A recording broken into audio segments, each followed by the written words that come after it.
Hello everyone. आज के video में हम लोग डिस्कस करेंगे रिवैल्यूएशन अकाउंट को और इस वीडियो में हम जानेंगे कि रिवैल्यूएशन अकाउंट क्या होता है और एक फॉर्म को या फिर एक संस्था को रिवैल्यूएशन अकाउंट बनाने की आवश्यकता कब होती है। तो चलिए स्टार्ट करते हैं हम लोग आज की क्लास। बच्चों, आज की क्लास में हम लोग सबसे पहले जानेंगे कि रिवैल्यूएशन अकाउंट क्या होता है।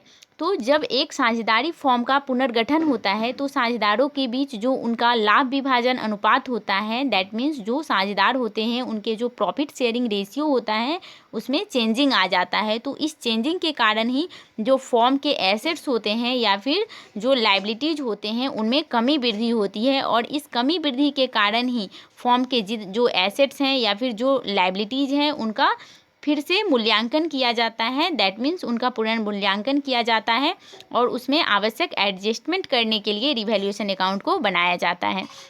आई होप बच्चों आपको रिवैल्यूएशन अकाउंट समझ में आया होगा कि रिवैल्यूएशन अकाउंट क्या होता है और हम लोग रिवैल्यूएशन अकाउंट कब बनाते हैं। जब किसी भी साझेदारी फॉर्म का पुनर्गठन होता है तो पुनर्गठन होने के पश्चात जो साझेदार होते हैं, फॉर्म के जितने भी पार्टनर होते हैं, उनके बीच जो प्रॉफिट शेयरिंग रेशियो होता है उसमें चेंजिंग हो जाता है और उस चेंजिंग के कारण जो फॉर्म के जितने भी एसेट्स होते हैं और जितने भी लाइबिलिटीज़ होते हैं उनमें क्या होता है, वृद्धि कमी होते रहता है। तो इस वृद्धि कमी के कारण ही संपत्तियों और जितने भी एसेट्स होते हैं यानी संपत्तियों तथा दायित्वों का पुनर्मूल्यांकन किया जाता है और इसी को हम लोग रिवैल्यूएशन अकाउंट में लिखते हैं।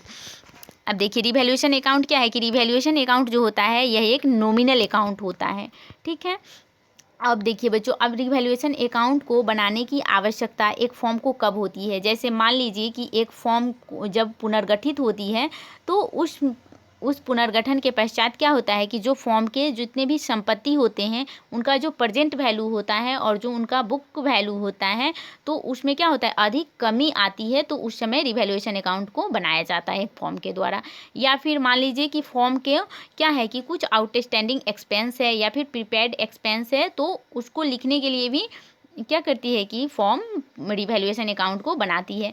या फिर मान लीजिए कि कोई साझेदारी फॉर्म का पुनर्गठन होता है और उसमें कुछ अनरिकॉर्डेड एसेट्स हैं या फिर अनरिकॉर्डेड लाइबिलिटीज़ हैं तो उनको लिखने के लिए भी एक फॉर्म अपने पास रिवैल्यूएशन अकाउंट बनाती है। और साथ ही लास्ट क्या है आप लोग का कि बैड डेट्स। अब बैड डेट्स क्या होता है, यह एक संस्था के लिए बैड डेट्स क्या होता है कि संस्था ने किसी को लोन दिया लेकिन उस लोन को संस्था ने पुनः प्राप्त नहीं किया तो यह एक तरह से उसके लिए क्या है, बैड डेट्स है।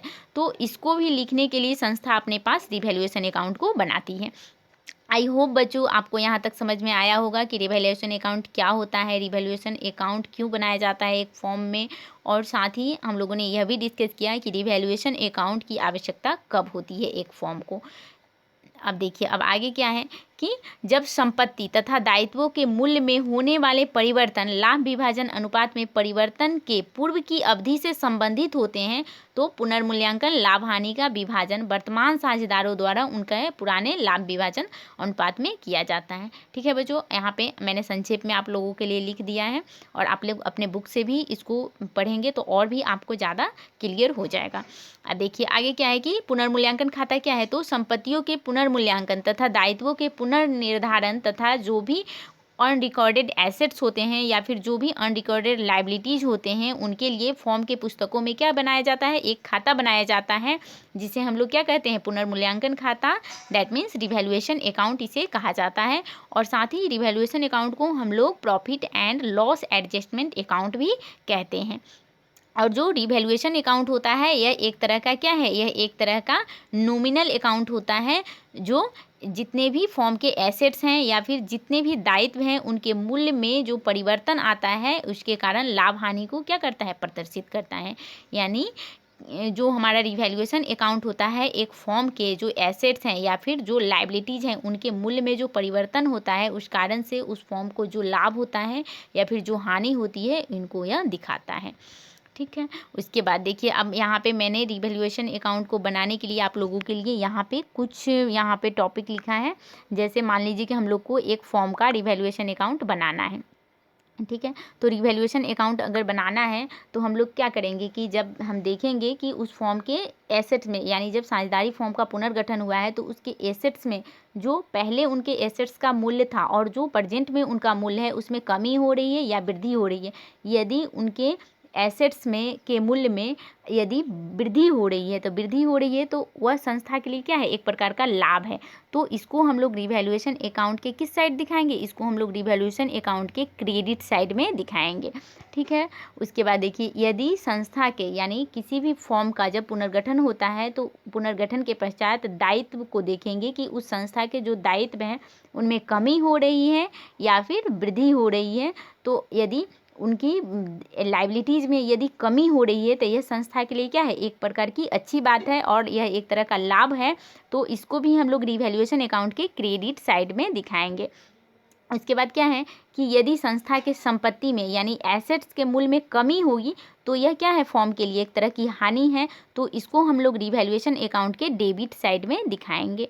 उसके बाद देखिए, उसके बाद क्या है कि यदि संस्था के दायित्व हैं और दायित्व में क्या हो रही है, वृद्धि हो रही है, तो यह संस्था के लिए क्या है, एक प्रकार की हानि है। और इसे भी हम लोग किस साइड दिखाएंगे, इसे भी हम लोग डेबिट साइड में ही दिखाएंगे। आई होप बच्चों यहाँ आपको समझ में आया होगा कि यदि एसेट्स के मूल्य में वृद्धि होगी तो वह संस्था के लिए क्या है, लाभ है और इसे रिवैल्यूएशन अकाउंट के क्रेडिट साइड में दिखाया जाएगा। और वहीं यदि दायित्व की राशि में कमी आ रही है, उस फॉर्म के जितने भी लायबिलिटीज़ हैं उनकी में कमी आ रही है, तो यह भी संस्था के लिए एक प्रकार का लाभ है और इसे भी रिवैल्यूएशन अकाउंट के क्रेडिट साइड में दिखाया जाएगा। और अब क्या है कि जो संपत्ति के मूल्य में यदि कमी हो रही है तो यह संस्था के लिए क्या है, हानि है और इसे हम लोग डेबिट साइड में दिखाएंगे। और साथ ही यदि दायित्व है और उनके मूल्य में वृद्धि हो रही है तो यह भी संस्था के लिए एक प्रकार की हानि ही है और इसे भी हम लोग रिवैल्यूएशन अकाउंट के डेबिट पक्ष में दिखाएंगे। आई होप यहाँ तक आपको क्लियर हो गया होगा बच्चों। अब देखिए यहाँ पे जब हम लोग एक क्वेश्चन को बनाएंगे रिवैल्यूएशन अकाउंट के, तब यहाँ पे और भी ज़्यादा हम लोग का क्लियर हो जाएगा। तो चलिए यहाँ पे हम लोग एक क्वेश्चन को देखते हैं और उसको बनाते हैं और साथ ही हम लोग जर्नल एंट्री को भी इसमें देखेंगे। तो देखिए बच्चों, यहाँ क्या है, यहाँ पे मैंने आप लोगों के लिए क्वेश्चन लिया है, आप लोग क्वेश्चन पढ़ेंगे। तो देखिए बच्चों, यहाँ पे क्वेश्चन में क्या बोला जा रहा है कि PQ and R share profit in the ratio of 5:3:2। They decided to share their future profit as 4:3:3 with effect from April 1, 2020। On date date the following revaluation have taken place. यानी बोला जा रहा है कि PQR एक form में क्या है, पार्टनर है और उनके जो प्रॉफिट शेयरिंग रेशियो है वह कितना है, 5:3:2 है। और लेकिन वह डिसाइड करते हैं कि वह अपने फ्यूचर में होने वाले प्रॉफिट को 4:3:3 के रेशियो में बांटेंगे। यानी साझेदारी फॉर्म का क्या हो रहा है, पुनर्गठन हो रहा है।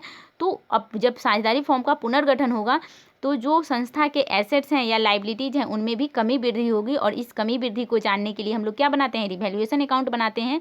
तो यहाँ पे आप लोग के क्वेश्चन में गिवन है, यहाँ पे देखिए बच्चों, यहाँ आप लोग के एसेट दिया हुआ है, plant and machinery, land and building, investment, sundry debtor, यहाँ क्रेडिटर, आउटस्टैंडिंग एक्सपेंस। तो अगर प्लांट एंड मशीनरी है तो इसका बुक वैल्यू 50,000 है और इसका री इशू वैल्यू कितना है, 40,000 है।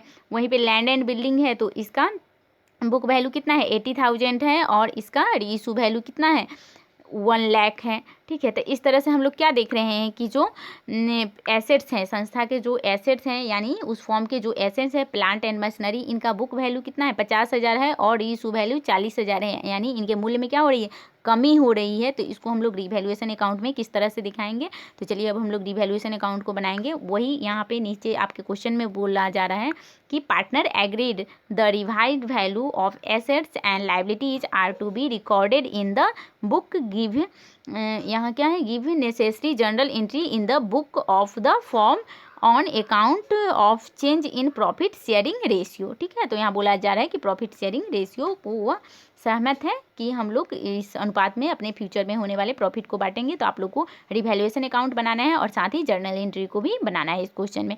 तो देखिए बच्चों, यहाँ पे हम लोग रिवैल्यूएशन अकाउंट को बनाएंगे। ठीक है। यहाँ यह कौन सा अकाउंट है, यह